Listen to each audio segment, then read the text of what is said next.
मैं आपको जेन्युइनली कह रहा हूँ, अगर आप पोस्टर पे भी दिखते हो या आप ट्रेलर में दिख जाते हो ना, जेन्युइनली हमें लगता है कुछ तो कंटेंट होगा इसमें। क्योंकि ऐसे ही दिव्या दत्ता नहीं होगी इसमें। आप पे ना बहुत लोगों का क्रश है। या ये मैंने सुना है, मुझे कोई आके सामने से नहीं बोलता है, पीछे से बोलते हैं सब। मे भी डरते होंगे, लेकिन लोग अक्सर पूछते हैं कि दिव्या जी को कैसे डेट कर सकते हैं। अच्छा, do you believe in marriage institution as a marriage? Bandish bandits की मैं बहुत बड़ी फैन रही हूँ हमेशा। तीन खान को छोड़ दीजिए, तो नहीं, उसके ऐसी अलावा बात नहीं। कोई ऐसा नहीं है जिस जिस जो आज की तारीख में ऑडियंस पुल अप कर रहा हो थिएटर के लिए। You have a film like 12th Fail, you have a film like लापता लेडीज, जो लोगों ने बहुत देखी है। How do you say that? कि क्यों ऐसा हो रहा है आजकल? South cinema south cinema south cinema इतना हो रहा है, जबकि मैं आपको जेन्युइनली बताऊं, 4-5 फिल्में ही साउथ की चलती हैं। So I'm saying let's make the best use of it rather than keep saying this is south, this is north, this is east. जहाँ से अच्छी चीज आ रही है, जहाँ से अच्छी फिल्में बन रही हैं, let's just celebrate it. That's what I feel. यहाँ क्या कमी रह जा रही है? आपने शाहरुख सर के संग भी काम किया, आपने करंट में वरुण के संग भी काम किया हुआ है। आपको इन दोनों की जनरेशन में किस तरह का गैप दिखता है, और किस तरह का प्रिपरेशन और सेटअप और सब चीज़ किस तरीके से चेंज हो चुका है? किसी का इतना सेंसिटिव ऑब्जर्वेंट होना बहुत बड़ी बात है, और वो हर एक को इतना ख़ास महसूस कराते हैं कि आप उन्हें कभी भूल ही नहीं सकते। And that's a very special quality Shahrukh has, and of course he is so hard working. उनकी आप अगर बातें सुने, I think he is one of the most well spoken stars that we have today. Me and माँ, उसके बारे में कुछ बताइए। कैसे आप आंटी को आज भी याद करते हैं? ऐसा अक्सर होता है, ऐसा अक्सर मैंने भी सुना है कि इंस्टाग्राम के फॉलोअर्स देख करके आजकल कास्टिंग बहुत डिपेंड कर रही है। जी, मैंने भी सुना है। जिनको अब अपनी जैसे मैंने प्लस माइनस की थी, तो जब हम कर रहे थे तो मैंने पूछा कि कौन है नया लड़का, तो दे सेड भुवन बाम। मेरे मेरे भाई ने कहा तुझे भुवन बाम नहीं पता है? ऐसे कौन है? सेइंग बेटा ज़रा इंस्टाग्राम पर जाओ और देखो, चेक करो।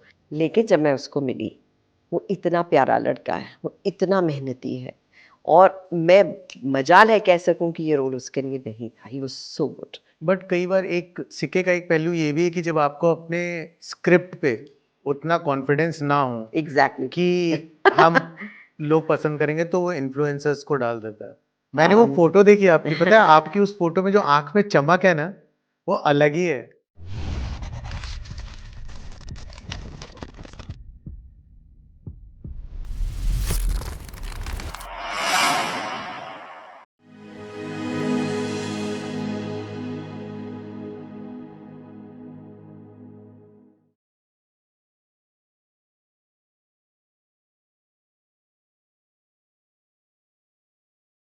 Hello friends, welcome to in conversation with Ishaan. आज के हमारे इस इंफॉर्मेटिव सेशन पे हमारे संग मौजूद है मेरी फेवरेट और आप सबकी फेवरेट दिव्या दत्ता जी, जिनसे हम बात करेंगे बॉलीवुड के बारे में। एक्चुअली में एक्टिंग क्या होती है, कैसे लोग स्ट्रगल करके आगे आते हैं, और बेसिकली हम जानना चाहेंगे उनकी अपकमिंग वेब सीरीज जिसको आप लोग बहुत पसंद कर रहे हैं।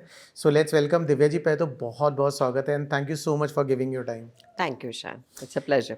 दिव्या जी, मैं जानना चाहता हूँ सबसे पहले इस पॉडकास्ट की शुरुआत में एक माँ और एक बेटी के रिश्ते के बारे में, मी एंड माँ, उसके बारे में कुछ बताइए। कैसे आप आंटी को आज भी याद करती हैं? आई थिंक याद आप उनको करते हैं जो कभी आपके जहन से निकले हों। हमेशा आई थिंक दिल का एक हिस्सा रहेंगी और रही हैं। मुझे एक ऐसा इंसान जो शायद आपका पूरा एग्जिस्टेंस मनूवर करता है, माँ शायद वो थी मेरे लिए। बेस्ट फ्रेंड थी, बेटी थी, और माँ तो थी ही। और एक ऐसी शख्सियत जो मुझे लगता है जिससे आप हर कुछ कह सकें बिना झिझके, बिना कुछ सोचे कि माँ क्या सोचेगी।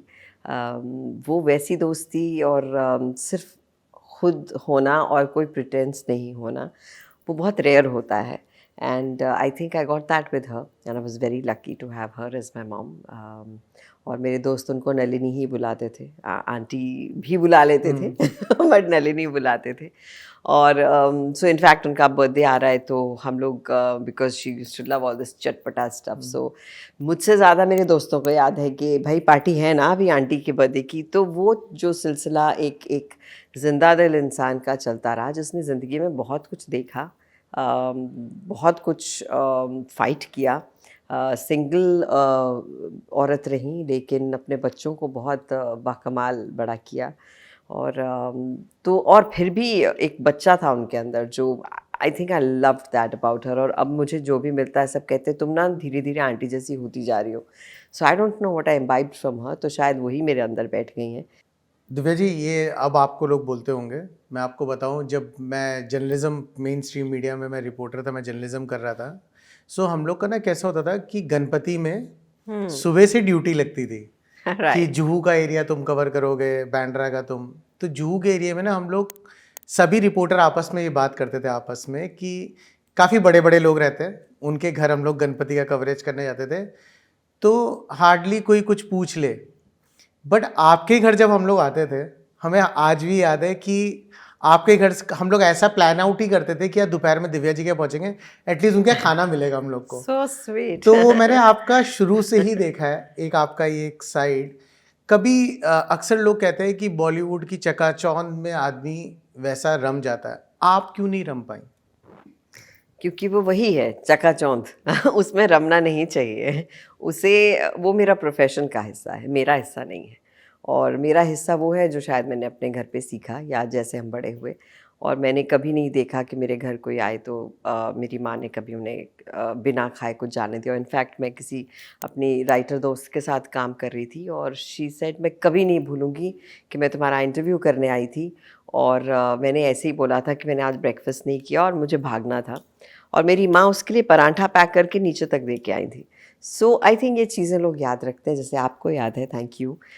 लेकिन थोड़ा सा प्यार, थोड़ी सी मेहमान नवाजी होनी चाहिए, लोगों को इम्पोर्टेंट फील कराना चाहिए। आई थिंक जो देते हैं वो कहीं ना कहीं कभी ना कभी लौट कर आता है, या लौट कर ना भी आए आप उसे शायद कहीं और आगे पास ऑन करते हैं। बिल्कुल। बट जब आपने ऐसे डिसाइड किया कि मुझे एक्टर बनना है, तो कुछ भय था घर वालों के मन में, या कुछ था कि क्योंकि हमेशा से इस लाइन को, भले मैं तो ये मानता हूँ हर लाइन में रिस्क है, हर स्ट्रीम में रिस्क है, लेकिन पता नहीं क्यों बॉलीवुड या फिर एक्टिंग के वर्ल्ड को नहीं, इस बहुत लाइन ज़्यादा। में ज़्यादा रिस्क है। 100% यहाँ स्टेक्स बहुत हाई हैं, यहाँ ग्लैमर ज़्यादा है, चकाचौंध जैसे आपने कहा बहुत ज़्यादा है, लेकिन असलियत में हार्डशिप्स ज़्यादा हैं। तो वो ऐसा लगता है कि हम जाएंगे तो ग्लैमर, हम जाएंगे तो ग्लिट्स, हम जाएंगे तो फेम, पैसा, सब हमारे कदम चूमेगा, लेकिन वो कब चूमेगा या चूमेगा भी कि नहीं, यू डोंट नो दैट। सो क्या आप में उतनी पेशेंस है? क्या आप श्योर हैं कि आप सब कुछ छोड़ के बहुत शिद्दत से अपनी ज़िंदगी के कुछ बहुत प्रेशियस साल इस प्रोफेशन को देंगे? क्या आप रिजेक्शन से हार जाएंगे? ये सब बड़े अहम सवाल हैं जो हर एक को जानने चाहिए। और क्या है कि सबकी नज़र आप पर होती है, आप चाहे न्यू कमर हो, चाहे आप एस्टैब्लिश्ड हो, यू कैन नेवर से कि हो गया। You always have to keep proving yourself. Proving maybe not, but reinventing yourself, rediscovering yourself, because audience आपको बहुत क्या बोलते हैं, इंतज़ार करती है कि अब क्या। और अगर आप एक्साइटेड हैं ईशान, तो फिर ऑडियंस भी एक्साइटेड रहती है। अगर आप को लगता है कि मेरा पेट भर गया यार अभी बस यार, तो वो दिखता है ऑडियंस को, कहेंगे चलो अब कोई और एक्टर देखते हैं। तो कोई रीज़न होगा शायद कि 30 साल हो गए मुझे इस इंडस्ट्री में, और अगर सब बोलते हैं कि want to see more of you, I think something I must have done right. सही भूख है, सही चाह है, सही एक्साइटमेंट है। और मेरे ख्याल से जो मेरी माँ के अंदर का बच्चा था वो मेरे अंदर भी है, कि वो जो चाइल्ड लाइक एंथुजियाज़म अपने काम के प्रति होना चाहिए वो है। और उतनी ही नर्वस होती हूँ, उतनी ही एक्साइटेड होती हूँ। लेकिन yes, it's not an easy place, but एक बार आपको जब मिल जाता है जिसके पीछे आप आए हैं, तो फिर बहुत खूबसूरत, बहुत प्यारी जगह है और लोग बहुत प्यारे हैं। कहते हैं लोग प्यारे तब होते हैं जब आप प्यारे होते हैं।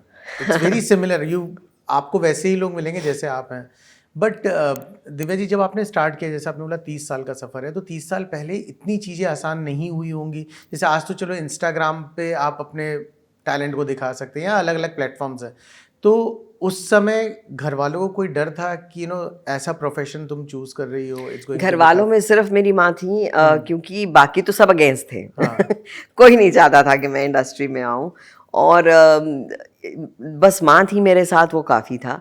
लेकिन मेरे बाकी सबको जिनको मैं बहुत प्यार करती थी, चाहे वो मेरे ग्रैंड पेरेंट्स हों, मेरी बुआज़ हों, तो उन सबको भी मनाना था, क्योंकि वो सबको लगता था कि ये पढ़ाई में इतनी अच्छी है बच्ची, इसको क्यों भेज रहे हो ऐसी जगह जहाँ पर पता ही नहीं कि कल का ठिकाना क्या है। तो आपकी बच्ची अच्छी एक्टर हो सकती है, बट ज़रूरी नहीं है कि उसे वो मौके मिलें जो आपको लगता है कि उसे मिलेंगे। लेकिन मेरी माँ ने जब मुझे देखा और मेरी आँख से आँख मिलाई और कहा कि ये बच्चे का ख्वाब है और इसे तो मैं एक मौका तो दूँगी ज़रूर, ऐसे नहीं कि मौका ही नहीं दिया। Because my mother was also an artist. She used to write beautifully, अपने कॉलेज की बेस्ट एक्टर थीं, बेस्ट डांसर थीं, मैं भी थी। तो उनको डॉक्टर बनाया गया और वो बहुत अच्छी डॉक्टर थीं। मुझे याद है दूर-दूर से लोग उनके पास आते थे, मेरे डैडी के पास, मम्मी के पास। कतार लगती थी पेशेंट्स की और मैं ऐसे गिनती हुई जाती थी कि कितने पेशेंट्स आए। I still remember that.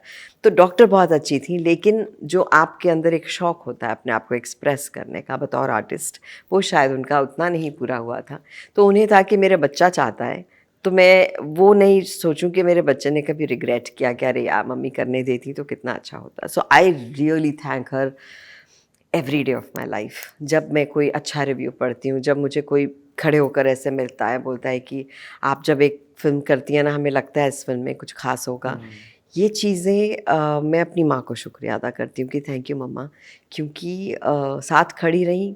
और धीरे धीरे मेरे ख्याल से सब मान गए कि क्योंकि मैं यहाँ ग्लैमर के लिए ही नहीं आई थी। I am not saying glamour matter नहीं करता, लेकिन जो बहुत मायने रखता है कि आपको जिस चीज़ का बहुत शौक़ है, शौक़ भी नहीं है, शिद्दत है आपको उस चीज़ की, पैशन है कि भाई इसको करना है, वो मुझे एक्टिंग के लिए है।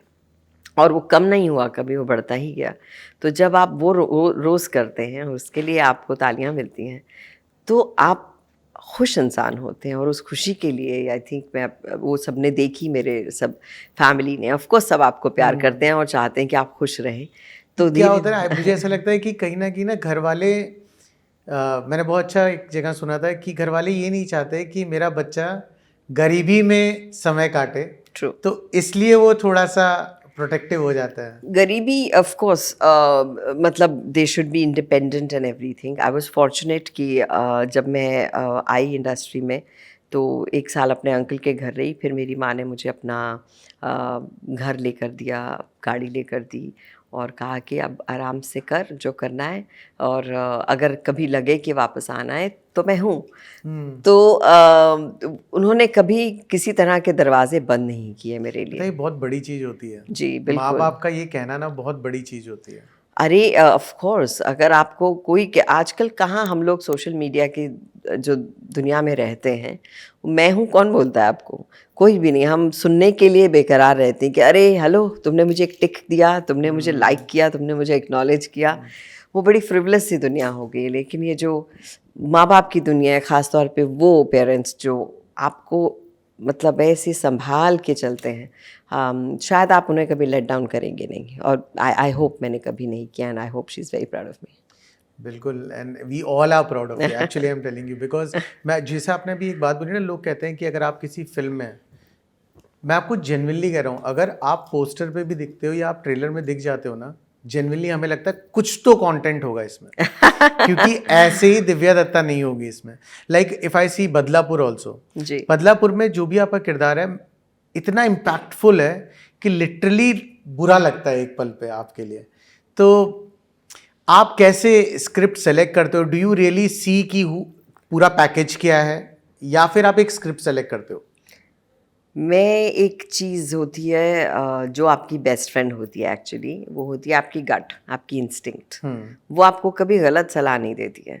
बाकी चीज़ें आप रीजनिंग में घुस जाते हैं कि करूँ तो ऐसा होगा, अच्छा नहीं ठीक है मैं डायरेक्टर भी देख लेती हूँ, अच्छा नहीं ठीक है को एक्टर तो देखूँ, फिर भी रोल सुन लेती हूँ। ये सब चीज़ें रीजनिंग आपका दिमाग बताता है कि ये करो। लेकिन जो पहली फीलिंग आती है वो आपकी गट होती है, आपकी इंस्टिंक्ट होती है। अगर मैं आपसे कहानी सुन रही हूँ या आपको मैं पहली बार मिली, आप मुझे पहली बार में ही बड़े मज़ेदार लगे, वो चीज़ मेरे लिए सबसे ज़्यादा मायने रखती है। तो जब मुझे कोई स्क्रिप्ट सुनाता है और मुझे पहले 15-20 मिनट में लगता है कि यार ये तो करना है, फिर मेरा बॉडी पोजीशन भी बदल जाता है, फिर मैं ऐसे बैठूंगी भी नहीं, my legs will be up on the chair, और चौकड़ी मार के बैठ जाऊंगी और फिर पथाला मार के, और हाँ फिर आगे क्या हुआ है, I know I have to do that film. और 1% कहीं ना कहीं जैसी कोई कहानी सुना रहा होता है, चाहे बड़े से बड़ा हो या छोटे नए हों, मुझे अगर लगता है कि ये नहीं करना, तो I have never, I been very absolutely happy about this fact कि मैंने कभी किसी का वक्त ज़ाया नहीं किया है। अगर मुझे नहीं करना है तो मैं वहीं रोक देती हूँ, ऐसे I don't think I want to do it. तो कई बार होता है एक्टर्स कह देते हैं 1 हफ्ता दीजिए, विल थिंक अबाउट इट। हर एक का अपना प्रोसेस होता है, लेकिन मुझे लगता है कि मुझे इंस्टेंटली पता होता है कि ये करके मज़ा आएगा, ये करके मज़ा नहीं आएगा। बट ये जो आपने गट फीलिंग वाली बात की ना, ये मुझे भी लगता है होता है। एंड सेकेंड थिंग, जैसा आपने बोला ना, you don't go for packaging, क्योंकि आजकल मैंने एक्टर्स को जो मैं देखता हूँ, दे वांट, अच्छा बताओ लीड कौन है, अच्छा बताओ डायरेक्टर कौन है, अच्छा ये बताओ स्टूडियो कौन सा आ रहा है, किस OTT पे फिल्म निकल रही है। वो मैं भी पूछती हूँ, ऐसा नहीं कि नहीं पूछती, लेकिन एक बात ज़रूर है कि अच्छी अगर कहानी नहीं होगी और अच्छा डायरेक्टर नहीं होगा, तो कोई भी एक्टर इन 2 चीज़ों के ऊपर नहीं जा सकता। आप कितने भी बाकमाल एक्टर हों, अगर स्क्रिप्ट अच्छी नहीं है, अगर डायरेक्टर अच्छा नहीं है, तो आप क्या ही कर लेंगे। मतलब वो प्रोडक्ट ही अच्छा नहीं बनेगा। So that it's very important, चाहे नया हो चाहे दिग्गज हो, डायरेक्टर का अच्छा होना बहुत ज़रूरी है। कई बार आप ऐसे ही बैठते हो, किसी कोई नया, मैंने तो कितने नए डायरेक्टर्स के साथ काम किया, आप उनका स्टोरी टेलिंग सुन लें, आप उनका नरेशन सुन लें, आपको पता है अच्छी बनाएगा। तो उस गट फीलिंग के साथ, उस विश्वास के साथ जाना पड़ता है कि करना है, बट वो बहुत ज़रूरी है। And also it is important to know कि कई बार आप इतनी मेहनत करते हैं, मैं पहले करती थी कि अच्छा कहीं भी आए फिल्म क्या फ़र्क पड़ता है, नहीं पड़ता है। यू नीड टू नो कि आपने जो मेहनत की वो प्रॉपर्ली लोग देखेंगे। बहुत सही। वो ज़रूरी है। वो सिर्फ पढ़, आजकल हालात इतने अच्छे नहीं हैं, आजकल चीज़ें मतलब everything is going through recessions. So I feel कि आपको ये ज़रूर देख लेना चाहिए कि आपने जो इतनी मेहनत करके दिल से काम किया है वो लोगों तक पहुँचे, वो चाहे फेस्टिवल्स के ज़रिए पहुँचे, चाहे थिएटर्स के ज़रिए पहुँचे, चाहे OTT के ज़रिए पहुँचे, कैसे भी पहुँचे, लेकिन सही तरीके से पहुँचे। हाल ही में जिस तरीके से आपकी अभी वेब सीरीज चल रही है, काफ़ी पसंद की जा रही है, उसके बारे में जानना चाहूँगा कि वो, because it was already a successful part 1, तो आप कैसे पिक्चर में आए और आपको क्यों लगा कि मुझे ये करना चाहिए? बंदिश बैंडिट्स की मैं बहुत बड़ी फ़ैन रही हूँ हमेशा। मुझे लगा कि इतने सारे वो जो हमारे एक सीज़न का फ्लेवर हो जाता है ना कि अभी क्राइम थ्रिलर्स चल रहे हैं, अभी ये चल रहा है, अभी वो चल रहा है, उसके अंदर एक म्यूज़िक पर आधारित शो आता है जो कि मतलब क्लासिकल म्यूज़िक की बात कर रहा है, और इसकी एक ऑडियंस अलग है, लेकिन उसे ऐसा बनाना कि सब लोग उसमें इन्वेस्ट हो जाएं, बहुत बड़ी बात है। तो पहले आपको लगता है अच्छा मैं तो इंडियन क्लासिकल ज़्यादा नहीं सुनती, बट मैं क्या ये शो देखूं। आप एक एपिसोड देखते हैं, then you say oh my god I really want to watch, and फिर आप सब देखते हैं, and I really loved that show. और उसके बाद जो डायरेक्टर हैं आनंद तिवारी, स्ट्रेंजली अभी मतलब ये शो सीज़न 2 शुरू होने से कुछ टाइम पहले मेरे हमारे कॉमन फ्रेंड है रजत कपूर, एक्टर हैं, तो उनसे मैंने ऐसे ही उनका नंबर लिया कि यार I want to talk to him.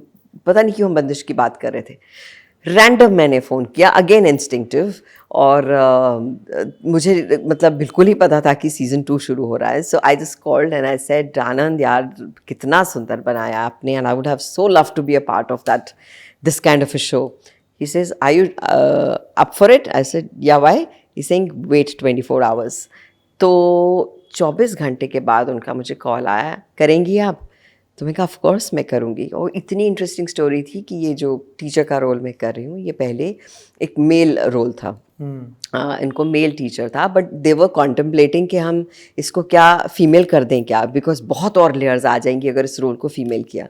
ये अभी शायद ये लोग सोच रहे होंगे और मुझे इसके बारे में नहीं पता है, और मेरा कॉल आ जाता है एंड दे से put 2 and 2 together, let's do it. और वो इतना सुंदर रोल बन गया नंदिनी का. सो आई थिंक कुछ चीज़ें सिनर्जी होती है, कुछ चीज़ें बस हो जाती हैं खूबसूरती से, जो होनी होती है. मुझे लगता है जो ज़िंदगी में होता है, जो बहुत प्लान करते हैं ना, वो नहीं होता है, लेकिन जो बहुत सुंदर चीज़ें होती हैं ना, वो इंस्टेंटली हो जाती हैं. And I think the kind of love that is coming my way and for the shows way, this is really exemplary. And I am so glad कि मैंने वो एक कॉल कर दिया, और आई एम सो ग्लैड कि आनंद इतना clear था कि 24 घंटे, वो 24 घंटे शायद, कौन 24 घंटे बोल के 24 घंटे में कॉल करता है? No one does it. यहाँ पे तो टालने के लिए 24 घंटे बोले जाते हैं. हाँ, no, just give us some time होता है. ये तो मैं मतलब जब से आई हूँ इंडस्ट्री में तब से सुन रही हूँ. और फिर कट टू एक ऐसा इंसान बोल रहा है कि 24 घंटे और 23 घंटे में कॉल करके कह रहा है let's do it. Respect for the man. And if when he said कि सुनिए ये स्क्रिप्ट आप पढ़ लीजिए, बट ये स्क्रिप्ट, ये वाला रोल हम इसको ठीक करेंगे, तो he just said trust me. And I think again it's like, जैसी वो एक माँ की चीज़ है कि आई एम देयर, वैसे ही अगर कोई बोले trust me, I think it's a beautiful feeling. So you got to just trust that person. फिर से अपनी माँ से सीखा. जब मैं वीर ज़ारा कर रही थी, और वीर ज़ारा कर रही थी, तो मुझे लगा कि मम्मा इतने सारे लोग हैं इसमें, इतने बड़े बड़े स्टार्स हैं, I will not even stand a chance here. और ये हीरोइन वाला रोल नहीं है, और ये आज से 20 साल पुरानी बात है. तो आज तो सब हीरोइंस ऐसे रोल्स कर रही हैं जो हीरोइन वाले रोल नहीं हैं, लेकिन कैरेक्टर ओरिएंटेड रोल्स हैं. लेकिन 20 साल पहले ऐसा नहीं था. एक एक चीज़ आपको दे दी जाती थी कि ये हीरोइन है, ये है, ये है, वही उसी ढांचे में ही लोगों को लिया जा रहा था. तो 20 साल पहले आई थिंक मैंने वो ढांचे तोड़ने का काम कर दिया था कि ये ढांचों में नहीं बनना है. I will be a part of the bigger circle. मुझे ये भी करना है और मुझे वो भी करना है. और मुझे अभी भी याद है कि कुछ फिल्में, जैसे हीरोइन थी, तो हीरोइन में नेगेटिव रोल के लिए डायरेक्टर तो मान गए थे, आई डोंट नो कौन नहीं माना था, लेकिन वो कह रहे थे बहुत प्यारा सा स्वीट सा फेस है उसका, वो नेगेटिव कैसे लगेगी. तो फिर वो मेरे लिए चैलेंज था कि नेगेटिव आप चेहरे से थोड़ी होते हैं, आप एटीट्यूड से होते हैं. तो which of course the director agreed with me and I worked on it. I said चलो लुक है तो लुक करके दिखाते हैं. I totally changed my look. तो ये जो सो कॉल्ड नॉर्म्स थे उन्हें मैं तोड़ती गई. लेकिन इसका एक्स फैक्टर ये था कि जब आपकी बैकिंग नहीं होती है, जब आपको खुद ही दौड़ना होता है, तो आप अपने आप को बहुत सशक्त करते हैं और देखते हैं कि मैं ऐसा क्या करूं कि मैं स्टैंड आउट कर सकूं. तो ये तो मेरी माँ ने कहा इतनी मेहनत कर बेटा, इतना अच्छा कर कि लोगों को लगे कि इसके लिए लिखते हैं कुछ रोल, ये इतनी अच्छी है. एंड आप मानेंगे उसको 20 साल हो गए, अभी पिछले 5-6 साल से ऐसा होना शुरू हुआ है कि मेरे लिए एक्चुअली रोल्स लिखे जाते हैं. सो वक्त लगता है चीज़ों को, आसान नहीं होता है, आपको पेशेंट होना पड़ता है, लेकिन that definitely happened for me. और उसके लिए वो भूख होना बहुत ज़रूरी है. एक्स फैक्टर इज़ के ये तो रोल है, इन्होंने बहुत सुंदर लिख दिया है.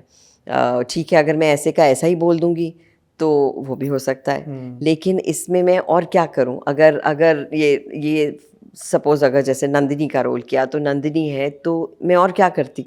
तो ये सब चीज़ें सोचना बहुत ज़रूरी है. अगर आप अपने आप पे मेहनत नहीं करेंगे तो आपके आसपास फिर वो नहीं हो पाएगा. You have to pick up from your actors, you have to pick up from the lines, you have to pick up from the set, you have to pick up from your costumes. हर चीज़ से फ़र्क पड़ता है. आप gym जाते हो? कभी कभी मैं योगा वाली बंदी हूँ. तो वो योगा के बाद पैप्स नहीं मिलते?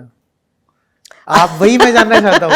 आजकल लोग कॉफी पीने आते हो, ma'am look right and left, आप क्यों नहीं करते? अभी मुझे किसी ने पूछा, और बहुत बड़ी हस्ती हैं उनके साथ में अभी कुछ इवेंट कर रही थी, और मुझे बोले तुम्हारी एयरपोर्ट लुक्स नहीं होती है क्या? तो मैं कहा नहीं, मैं ऐसी ठीक हूँ. तो he said it's very refreshing because I just feel कि तैयार तो मैं हो ही रही हूँ अपने काम के लिए. तो बाकी टाइम में मैं अगर खुद को कहूँ कि हाँ ये मैं ही हूँ, और कुर्ते पजामे में हूँ या अपनी ड्रेस में हूँ या अपनी, मतलब it's me and I don't have to be in makeup और I don't have to be very dressed up. तो मुझे अपना कंफर्ट देखना, खुद को ही अगर पैम्पर नहीं करूँगी तो फिर जो काम आते हैं उनको फिर कैसे मेरी बॉडी पैम्पर करेगी. एंड इट्स वेरी इंपॉर्टेंट कि आपकी मेंटल हेल्थ भी सही हो, आपकी फ़िज़िकल हेल्थ भी सही हो. बहुत ज़रूरी है to give yourself totally to a role, and that can only happen if you are real. और अगर हम प्रिटेंस में ही जीते रहेंगे, देखिए कुछ चीज़ें प्रिटेंस ज़रूरी होता है, लेकिन कुछ चीज़ों में आपको थोड़ा वक्त, थोड़ी स्पेस रियल मी को देना बहुत ज़रूरी है, वो आपका टॉनिक होता है। दिव्या जी, वही मैं एक चीज़ आपसे समझना चाह रहा था कि what is the difference between an actor and a star? Well, I think star is a star pull where you hear a name and you say, I'm going to go watch it. Actor is somebody who becomes that role, and you will not be able to probably say कि ये actor है कि ये किरदार है। और अब नया हो गया, अभी जैसे मुझे स्टार एक्टर बोलते हैं कि आपकी पुल भी है, आपके नाम से भी चीज़ें वो होती हैं, लेकिन आप किरदार का हिस्सा भी बनते हैं। सो हर चीज़ की अहमियत होती है, एंड आई थिंक जब आप एक एक्टर हैं और स्टार भी होते हैं तो I guess you use it beautifully. आप जब कोई अच्छा काम करते हैं तो लोग, जैसे आपने कहा कि मैं देखने जाता हूँ कि जब आप होती हैं, उन चीज़ों में फ़र्क पड़ता है, एब्सोल्युटली।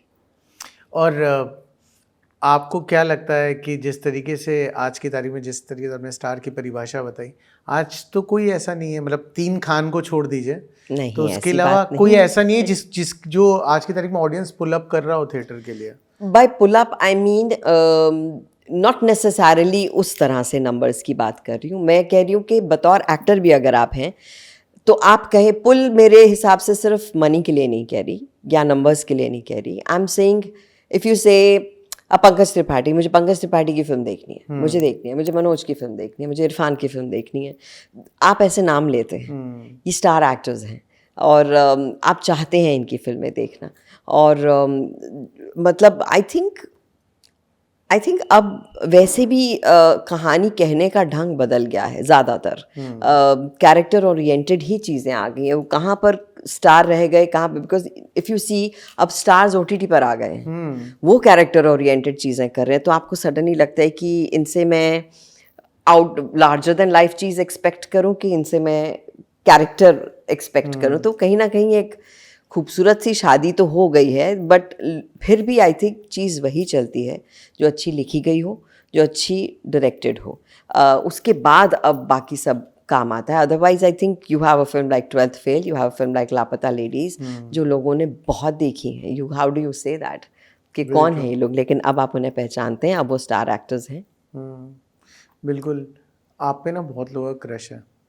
या ये मैंने सुना है, मुझे कोई आके सामने से नहीं बोलता है, पीछे से बोलते हैं सब। मे भी डरते होंगे, लेकिन लोग अक्सर पूछते हैं कि दिव्या जी को कैसे डेट कर सकते हैं, क्या चीजें हैं जो दिव्या जी को खुश कर सकते हैं? पहले आप बताएं ये लोग कौन हैं? I want to know। बहुत सारे हैं दिव्या जी। आपको कैसे पता है? क्योंकि अक्सर आते हैं लोग, मुझे मिलते हैं। आपको मिलते हैं? हाँ, मुझे तो बहुत मिलते हैं। और कहते हैं कि दिव्या को कैसे डेट किया जाए? कैसे उनको कैसे खुश किया जाए कि वो अपने नोटिस कर सके। अच्छा, ऐसा है क्या? ये मैं आजकल बहुत सुन रही हूँ। आई don't no Baba, I really don't know. जैसा मैंने कहा, वो इंस्टिंक्टिव होता है, या तो होता है, और जो भी मेहनत करेंगे ये लोग, वो मेहनत दिखनी नहीं चाहिए, एफर्टलेस लगना चाहिए। बिल्कुल। अच्छा, do you believe in marriage institution as a marriage? Not anymore. I mean, it's great for people who it works for, but I feel it's a very, I think it's more of finding a good companion. वो बड़ा ज़रूरी है कि आपको एक अच्छा companion मिले, जिसके साथ आप ज़िंदगी एंजॉय कर सकें, ज़िंदगी के लम्हे शेयर कर सकें। That's very important. उसमें शादी हो जाती है, बहुत अच्छी बात है, नहीं होती तो आई don't think much about it. कभी घर वालों का कभी प्रेशर नहीं रहा? बहुत रहता था पहले, मैंने बहुत रिश्ते ठुकराए हैं और बहुत आते भी थे, अब तक आ रहे थे बीच तक, तो फिर अब पता चल गया कि इसको करनी वाली है नहीं, तो सो या आई think I am very happy this way. पहले मैं बहुत यश चोपड़ा, करण जौहर थी कि मुझे करवा चौथ करना है, मुझे मेहंदी लगानी है और ये सब करना है। I think somewhere I realize I became more practical, what gives me more peace, and I think I'm happy being single. You are a very emotional person, as if जितना मैं जानता हूँ आपका, बहुत इमोशनल हो। इमोशंस वर्क करते हैं इस इंडस्ट्री में? कुछ करते हैं, लॉन्ग रन में करते हैं। there's a reason। हर चीज़ का, अब ये बंदिश में मेरा एक डायलॉग है, art is a blessing and a curse. So वैसे ही आई थिंक जब आप इमोशनल होते हैं तो वो मेरे काम में मेरी बहुत मदद करता है और मुझे लगता है मेरी निजी ज़िंदगी में भी बहुत मदद करता है। आई थिंक जितना जो आप इन्वेस्ट करते हैं बतौर इमोशंस, वो कहीं ना कहीं तो लौट कर आता ही है ना वो। So it has to. But कभी लोग फ़ायदा भी उठाते हैं उस चीज़ का। Too bad for them then. आपकी फिर वो रिश्ते फिर चलते नहीं हैं। So that's why I think तो वही होता है कि जो रिश्ते नहीं चलते आप उनको डिस्कार्ड कर देते हैं, आप उनको अपनी ज़िंदगी से हटा देते हैं। जितनी कोशिश आप कर सकते हैं वो आप करते हैं, नहीं चला तो फिर there is no point carrying a corpse along with you. कुछ चल ही नहीं रहा तो उसे खींच के लेके जाने का कोई मतलब है नहीं, वहीं छोड़ देना चाहिए और फिर उन लोगों से मिलना चाहिए जो आपके गिविंग नेचर को एक्नॉलेज करते हैं, अप्रिशिएट करते हैं और ख़ुद उसके बारे में कुछ करते हैं। सो आई थिंक वो ज़िंदगी जीते रहना बड़ा ज़रूरी है, क्योंकि रोल्स इतने सीरियस हो जाते हैं तो नहीं, हाल ही में हमने आपका गुस्सा भी देखा है किधर, एयरपोर्ट पे। अरे वो ऐसा कभी कभी आता है मुझे गुस्सा। अच्छा दिव्या जी, एक चीज़ बताइए, आपने शाहरुख सर के संग भी काम किया, आपने करंट में वरुण के संग भी काम किया हुआ है, आपको इन दोनों की जनरेशन में किस तरह का गैप दिखता है और किस तरीके का प्रिपरेशन और सेटअप और सब चीज़ किस तरीके से चेंज हो चुका है? मुझे लगता है बड़ा इंडिविजुअलिस्टिक सवाल है शान, क्योंकि हर कोई अलग होता है, हर एक का काम करने का तरीका अलग है। अगर आप शाहरुख के लिए कहेंगे तो I am definitely very biased, because वो मेरे मोस्ट फेवरेट एक्टर हैं, स्टार हैं। और आई थिंक जब आप शुरुआत करते हैं और कौन आपका हाथ थामता है उस वक्त, वो आप कभी नहीं भूलते। एंड शाहरुख, मुझे याद है कि उनसे जब मेरी पहली मुलाकात हुई थी तो मैं अपने तस्वीरों का पोर्टफोलियो लेकर ऑफिस से, किसी फिल्म ऑफिस से नीचे आ रही थी और वो ऊपर आ रहे थे और we just bumped into each other. मेरी फाइल्स गिर गई and I just saw him, I said oh my god that's Shahrukh, and he knew me by my name. तो मैं बहुत हैरान हुई कि मेरा नाम इनको कैसे आता है। तो he said your name is shortlisted in the heroines list वहाँ पर। तो किसी का इतना सेंसिटिव ऑब्जर्वेंट होना बहुत बड़ी बात है और वो हर एक को इतना ख़ास महसूस कराते हैं कि आप उन्हें कभी भूल ही नहीं सकते। And that's a very special quality Shahrukh has, and of course he is so hard working. मैंने बहुत ही एंजॉय किया उनके साथ वीर ज़ारा करना, और चाहे वो वक्त हो जब हम लोग इतना क्रेजीली एंडलेसली हंसते रहे कि यश अंकुल को शॉट रोकना पड़ा कि तुम पहले हंस लो और फिर उसके बाद हम शॉट करते हैं। तो दोनों शरारती थे उस मामले में। चाहे उनका हार्ड वर्क हो, बड़े पैशन के साथ करते हैं। एंड उनकी आप अगर बातें सुने, I think he is one of the most well spoken stars that we have today. मैं अगर कभी मुझे कुछ सुनना होता है ऐसे कि अबाउट लाइफ और अबाउट एनीथिंग, तो इट्स ईदर जावेद साहब आई लिसन टू और आई हियर शाहरुख। मुझे लगता है कि लोग बहुत खूबसूरत बातें करते हैं अबाउट लाइफ, और ये ज़िंदगी से ही सीखा है, बिकॉज आप इतना कुछ खो चुके हैं ज़िंदगी में और फिर आप अपने बल पर इसे पाया है, तो फिर वो खूबसूरती से बयान करना और लोगों को बताना so that they learn, I think is great. As far as all the youngsters are concerned, I think they're supremely talented यार। चाहे आप रणबीर की बात करें, रणबीर की करें, वरुण की करें, they are such good actors and they are very hard working। और एकदम मज़ा आता है उनके साथ। When I did Badlapur, I think Varun was acted कि क्या करें अब, क्या करें अब, क्या करें। So और he's very sweet. I mean, I really enjoyed working with him. I loved working with Ranveer. Ranbir के साथ मैंने कभी काम नहीं किया, लेकिन he is so amazing that I think this generation is amazing, absolutely amazing, perfect है in fact. बट ये आप क्लियर कीजिएगा, क्योंकि ऐसा अक्सर होता है, ऐसा अक्सर मैंने भी सुना है कि इंस्टाग्राम के फॉलोअर्स देख करके आजकल कास्टिंग बहुत डिपेंड कर रही है। जी, मैंने भी सुना है, तो which is very superficial I must say, क्योंकि अब तो एक बहुत खूबसूरत चीज़ आ गई जहाँ कास्टिंग डायरेक्टर्स हैं, जहाँ आप ऐसी कास्टिंग्स देखें जैसे लापता लेडीज़ है या कुछ है, अगर आप सिर्फ फॉलोअर्स देख के किसी को लेंगे तो आप वही ब्रांड बिल्डिंग कर रहे हैं, तो उसमें वो रोल सूट करता है कि नहीं उनको, ये आपको नहीं पता। सो विच इज़ आई थिंक अलग अलग तरीके के लोग होते हैं, एक प्रपोजल्स बना रहे हैं, एक बिजनेस देख रहे हैं, एक क्रिएटिविटी देख रहे हैं। अब कौन सही है उस वक्त किसे पता, बट मुझे पर्सनली बहुत अजीब लगता है कि किसी की फॉलोइंग देखकर आप, of course they are popular faces, of course they will add the initial bit, लेकिन अल्टीमेटली तो प्रोडक्ट क्या बना वही देखा जाएगा, और अल्टीमेटली आपने कितना अच्छा किया वही देखा जाएगा। तो I think in certain situations it works beautifully, in certain it doesn't. So मुझे लगता है ये ऐसी चीज़ों को आप जनरलाइज कर नहीं सकते। बट आपको नहीं लगता है ऐसे में जिनको अब जैसे मैंने प्लस माइनस की थी, तो जब हम कर रहे थे तो मैंने पूछा कि कौन है नया लड़का, तो दे सेड भुवन बाम। तो ऐसे भुवन बाम, तो मेरे भाई ने कहा तुझे भुवन बाम नहीं पता है? ऐसे कौन? ही सिंह, बेटा ज़रा इंस्टाग्राम पर जाओ और देखो, चेक करो। इतनी फॉलोइंग, और फिर मैं कहा अच्छा he one of those very influencers हैं। लेकिन जब मैं उसको मिली, वो इतना प्यारा लड़का है, वो इतना मेहनती है, और मैं मजाल है कह सकूं कि ये रोल उसके लिए नहीं था। He was so good.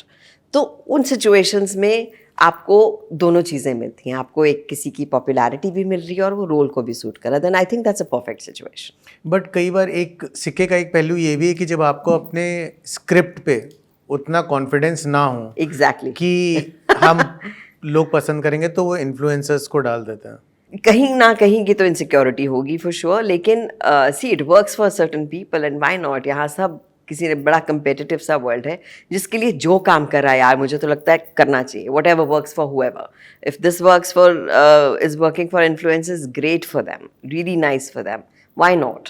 अभी वो ट्रेंड है तो it should be used beautifully.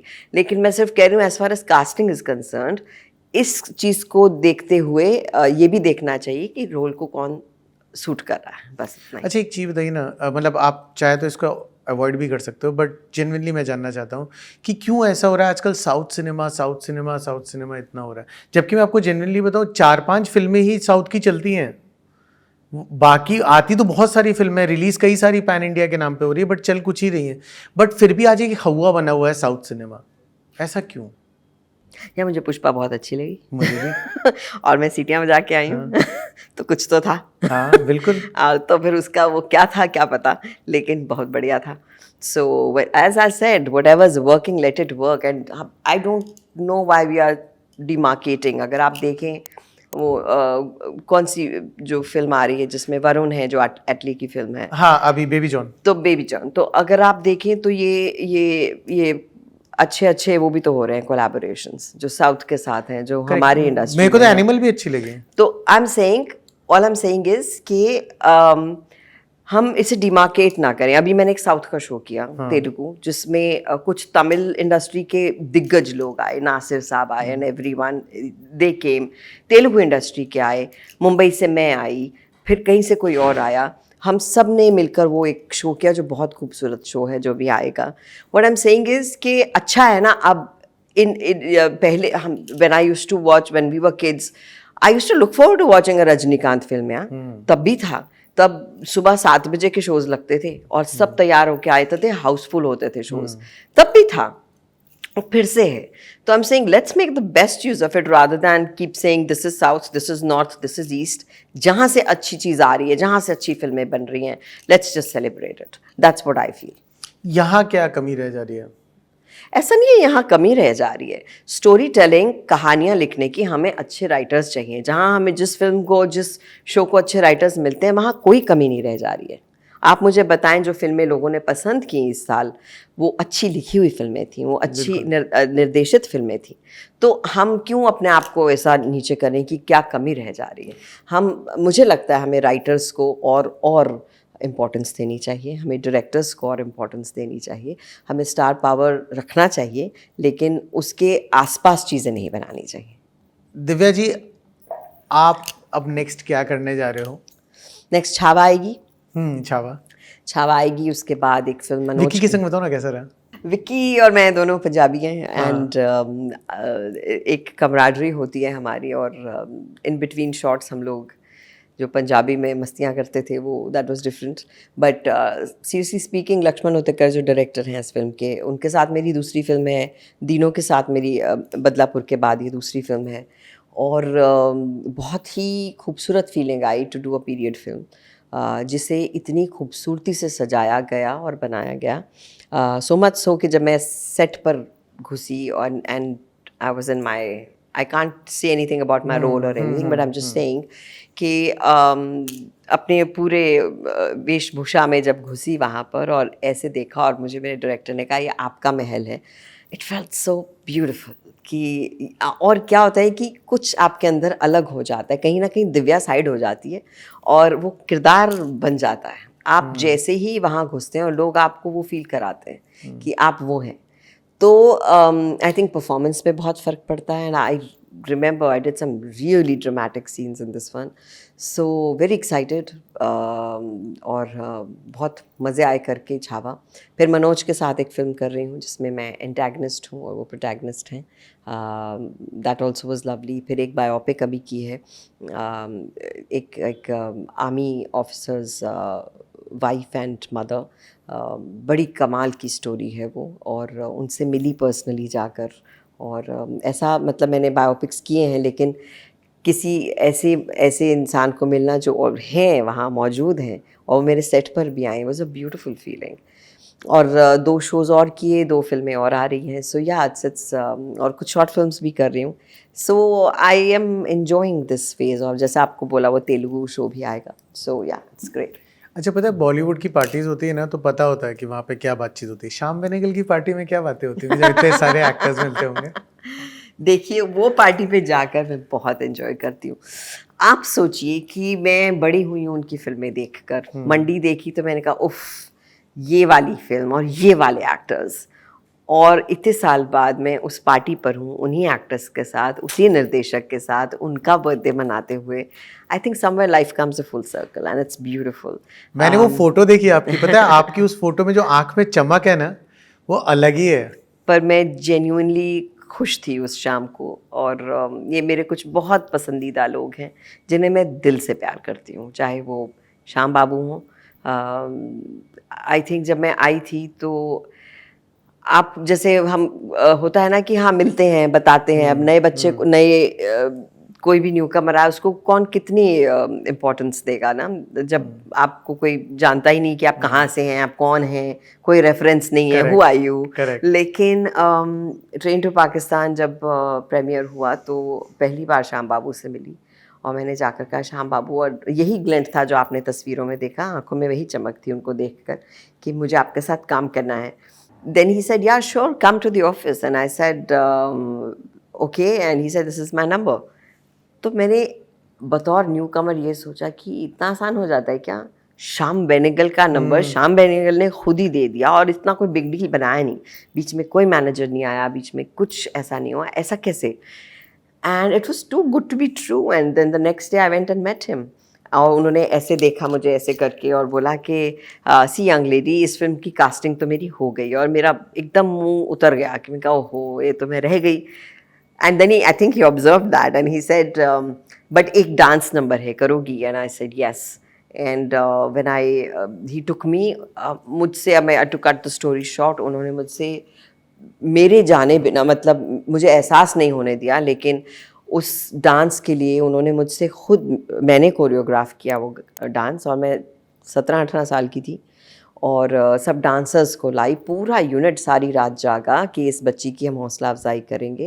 And that comes from the top, that comes from Shyam Benegal. वो दोस्त, वो केमिस्ट्री बनवाते हैं अपने एक्टर्स की ताकि वो दिखे, झलके आपके सेट पे। तो वो चीज़ें और वो जो किस्से, और अगर आप श्याम बाबू से वैसे उनके ऑफिस में मिल लें, आप कहीं, आप कोई भी हो, वो आपकी तरह की बात करेंगे। आप चाहे कम नॉलेज रखते हैं तो वो आपकी तरह की बात करेंगे। आप बड़ी बात हिस्ट्री की करेंगे, हिस्ट्री में बात करेंगे, geography, film making, you ask him anything and he knows about it, और वो कहानी की तरह बताते हैं आपको।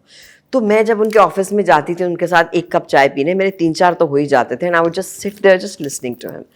तो श्याम बाबू मेरे लिए बहुत प्रेशियस रहे हैं हमेशा हमेशा, and I totally adore him.